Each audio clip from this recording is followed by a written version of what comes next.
Hello, कैसे हैं आप सब। आई होप आप सब बहुत अच्छे होंगे।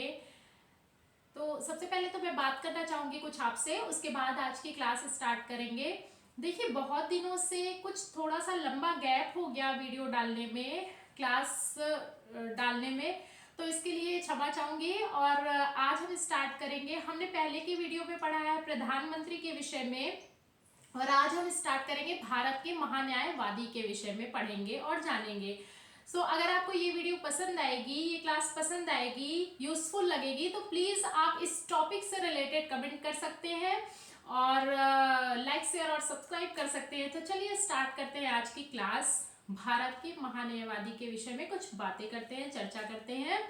तो भारत का महान्यायवादी जो होता है, इसका उल्लेख जैसा कि आप देख सकते हैं अनुच्छेद 76 में किया गया है। कहाँ किया गया है? अनुच्छेद 76, आर्टिकल 76 में भारत के महान्यायवादी के विषय में बताया गया है। कार्य होता है भारत सरकार को कानूनी मामलों में परामर्श देना। और महान्यायवादी की अब हम बात ही कर रहे हैं, तो जान लेते हैं कि अगर महान्यायवादी का कार्य होता है कानूनी मामलों में भारत सरकार को परामर्श देना, तो महान्यायवादी को परामर्श कौन देगा? Solicitor general. महान्यायवादी को कानूनी मामलों में परामर्श सॉलिसिटर जनरल देते हैं, ठीक है। और नेक्स्ट पॉइंट रहेगा हमारा, महान्यायवादी संसद की कार्यवाही में भाग तो लेंगे परंतु अपना विचार वो नहीं व्यक्त कर सकते हैं, क्योंकि भारत का जो महान्यायवादी होता है वो संसद का सदस्य नहीं माना जाता है, वो संसद का सदस्य नहीं होता है। तो इस वजह से, इस रीजन से वो अपना विचार व्यक्त कर सकता है भारत की संसद में, लेकिन वो मत देने का अधिकार नहीं रखता है, ठीक है।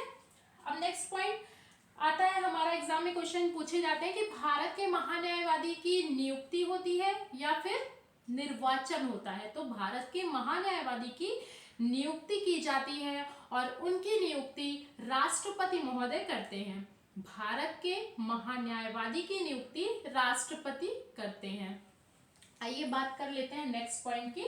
जो व्यक्ति सुप्रीम कोर्ट के न्यायाधीश बनने की योग्यता रखता हो उसे हमारे राष्ट्रपति महोदय महान्यायवादी के पद पर नियुक्त करते हैं। जो भी व्यक्ति भारत के सुप्रीम कोर्ट के सदस्य बनने की योग्यता रखता हो, ठीक है, सॉरी, न्यायाधीश बनने की योग्यता रखता हो, उसे राष्ट्रपति महोदय महान्यायवादी के पद पर नियुक्त करेंगे। हाँ, अब योग्यता की बात कर लेते हैं। तो भारत के महान्यायवादी बनने की कुछ योग्यताएं हैं, उसको देख लेंगे। तो पहली योग्यता है कम से कम वो 10 वर्षों तक वकील रह चुका हो, ठीक है, वकील के पद पर कार्य कर चुका हो। और सेकंड है कम से कम 5 वर्षों तक, कितने? 5 वर्षों तक किसी भी न्याय के पद पर कार्यरत रह चुका हो, ठीक है। ये हो गई योग्यता। और राष्ट्रपति, सबसे जरूरी बात, राष्ट्रपति जो कि उसको नियुक्ति देगा उसके नजर में विधिवेत्ता हो। विधिवेत्ता मीन्स कानून का जानकार हो, क्योंकि वो कानूनी मामलों में सरकार को, भारत सरकार को परामर्श दे रहा है, तो ऑब्वियस सी बात है कि वो कानूनी मामलों में जानकारी उसको होनी चाहिए, तभी वो परामर्श दे पाएगा। तो राष्ट्रपति के नजर में विधिवेत्ता होना चाहिए, ठीक है। और नेक्स्ट पॉइंट देखते हैं। तो नेक्स्ट पॉइंट है हमारा, महान्यायवादी को अपनी किसी भी निजी प्रैक्टिस अगर वो करना चाह रहे हैं साथ में, तो निजी प्रैक्टिस से उनको नहीं रोका जाएगा। जैसे कि 10 वर्ष तक वकील के पद पर रह चुका, तो अगर आगे भी वो करना चाहें कंटिन्यू तो कर सकते हैं, उनको उससे नहीं रोका जाएगा। हाँ, 10 वर्ष अनिवार्य है इसकी योग्यता के लिए, महान्यायवादी बनने के लिए। और अगर हम बात कर लेते हैं, अब महान्यायवादी की बात आ ही गई है, तो प्रथम महान्यायवादी कौन थे इनकी, ठीक है। भारत में प्रथम महान्यायवादी का नाम क्या था जो बने थे? आप प्लीज कमेंट बॉक्स में कमेंट करिएगा, ठीक है।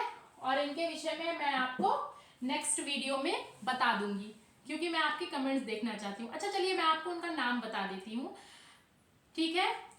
तो इनका जो प्रथम महान्यायवादी थे वो थे MC शीतल वाड़ जी। ठीक है, MC शीतल वाड़ जी। लेकिन आप कमेंट बॉक्स में लिख भी सकते हैं इनका नाम, तो जिससे आपको रिवाइज हो जाएगा लिखने से और मुझे कमेंट भी देखने को मिलेगा। तो चलिए, अगर आपको ये क्लास पसंद आई हो तो प्लीज़ इसको लाइक शेयर सब्सक्राइब करिएगा, और जिससे कि आने वाली क्लास आप तक पहुंच सके। और आप प्लीज़ कमेंट टॉपिक से रिलेटेड करिएगा, और जो भी आपको ना समझ में आया हो इतनी लाइनों में राष्ट्रपति महान्यायवादी के विषय में, प्लीज़ आप कमेंट बॉक्स में कमेंट करके पूछ सकते हैं। और अब हम मिलते हैं नए टॉपिक के साथ नेक्स्ट क्लास में। Thank you for watching. जय हिंद।